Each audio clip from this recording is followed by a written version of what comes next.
Hey guys, it's SJ. I'm back at you with another video.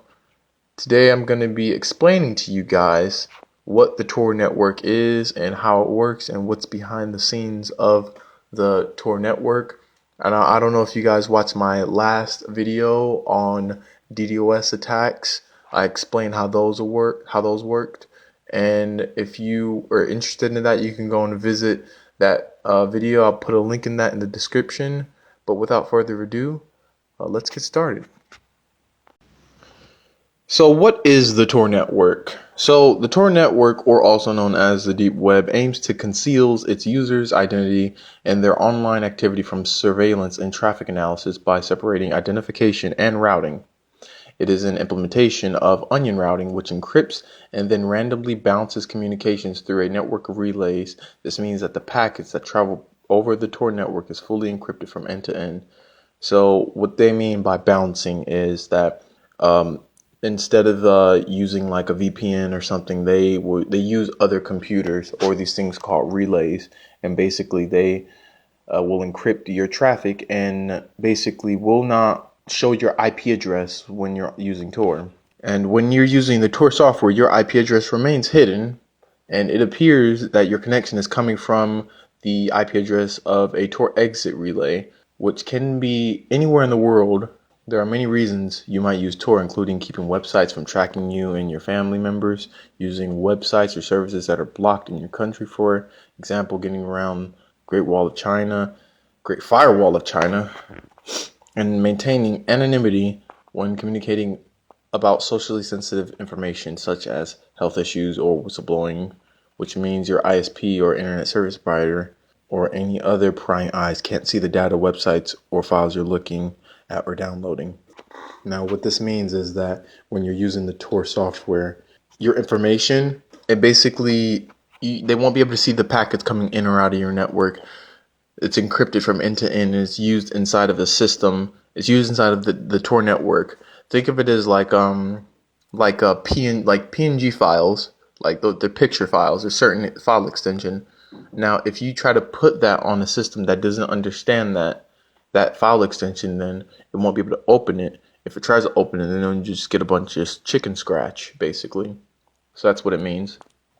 Now, the deep web, or Tor, is several orders of magnitudes larger than the surface web. It is said that the surface web is only 0.03% of the total internet. Now, the surface web is basically Google, anything that's indexed by Google, anything that's on Google. There are weird websites on the surface web, but like anything that's like indexed by Google, that's called the surface web. And basically, Tor is the deep web. Tor is the deep web, and this contains things that you like. You don't want to go on certain websites on the deep web. On Tor you can go on YouTube and stuff or Google, and they won't be able to track you. But even though that you're on Google and stuff and everything, like if you go onto like a website or something, or there's these things called .onion links, and they're different from .com links. They're not the same. And so when you click them, then they route you to a website. Now, you may or may not know what these onion links are, because they change every single 24 hours. So keeping track of them is damn near impossible. So just be wary of the websites that you visit, because you never know what you might run into, or you might run into someone. Probably wondering who created the Tor network. Now, the people who created the Tor network was state naval research employees. People who were involved was a mathematician named Paul Syverson and a computer scientist, Michael G. Reed and David Goldschlag, which the purpose of protecting U.S. intelligence communications online. Soon after info got out that the government was using such a network, and it was released to the public a year later. After that, it became what Tor is today. Now, before it was never called the Tor network, but once it came out, that's what they called it. So it was basically used for communications. The Tor, before it was released to the public, it was used for communications over the internet, secure communications, and that's how the government entities, they got info from one another. They didn't just go over the internet and sent it over. They sent it through Tor, and that's how they communicated with each other. What is a Tor exit relay and bridge node? Now, a Tor exit nodes, they are gateways where encrypted Tor traffic hits the internet. This means an exit node can be abused to monitor Tor traffic. It is in the design of the Tor network that locating the source of the traffic through the network should be difficult to determine. So even if somehow someone got your packet info, when it exited the node, decrypting it would be nearly impossible. For greater security, all Tor traffic passes through at least 3 relays before it reaches its destination. The first 2 relays are middle relays, which receive traffic and pass it along to another relay. Middle relays add to the speed of the robustness of the Tor network without making the owner of the relay look like the source of the traffic. Middle relays advertise their presence to the rest of the Tor network so that any Tor user can connect to them. Even if a malicious user employs the Tor network to do something illegal, the IP address of the middle relay will not show up as the source of the traffic. That means the middle relay is generally safe to run in your home in conjunction with other services or on a computer with your personal files. Now, Tor bridges, also called Tor bridge relays, are alternatively entry points to the Tor network that are not all listed publicly. Using a Tor bridge makes it harder, but not impossible for your internet service provider to know what you're using on Tor. So now, basically what that means is that your internet service provider, some ISPs, they don't want you using Tor whatsoever. So they have these special systems that will search for suspicious activity on your network or going throughout your router, in and out of your router. And so what that means is that any Tor traffic detected, it will completely block all the connections. But there is a way around that. But yeah, that's how the exit, relay, and bridge nodes work. What is onion routing? Onion routing is a technique for anonymous communications over a computer network. In an onion network, messages are encapsulated in layers of encryption, analogs to layers of an onion. When the final layer is decrypted, the message arrives at its destination.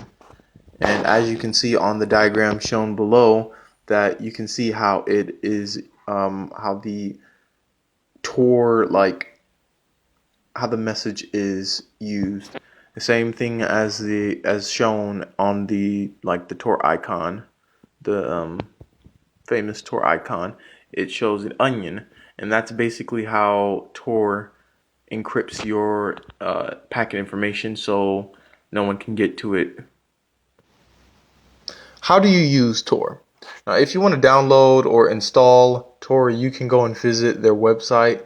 That's www.torproject.org, and you can go ahead and pick the operating system that you are currently using and install that. But with that being said, if you are on Windows, do not use Windows. Windows is simply just a terrible choice.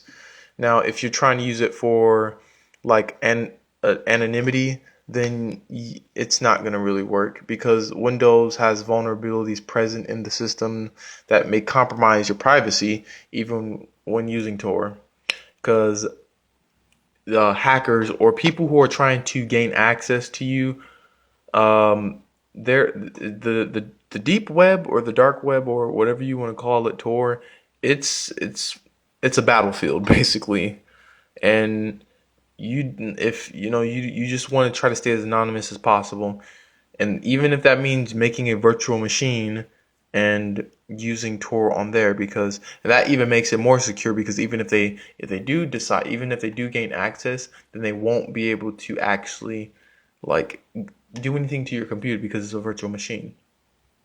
Now what I mean by don't use Windows, it means that hackers, they can create a payload, or that's a malicious piece of code that exploits an exploit or uses an exploit to their advantage that's inside of Windows. And basically, it'll be used to gain access to your computer later on.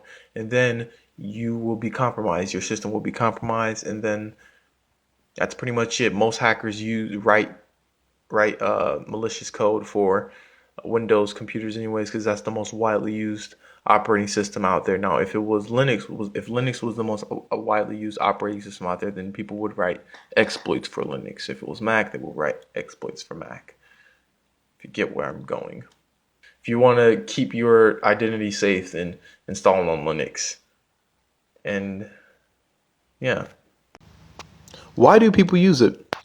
Now, Tor was originally designed, implemented, and developed as a third-generation onion routing project of the Naval Research Laboratory.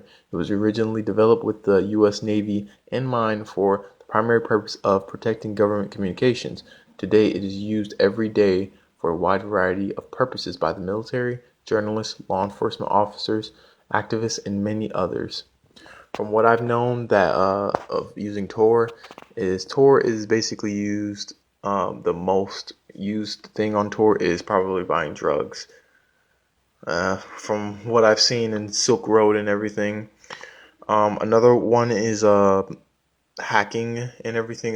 That's a very famous thing on the dark web, is hacking. And so, you know, such things like DDoS attacks, attacking websites and stuff, blogs, people, finding out information about them. That's basically what it would do.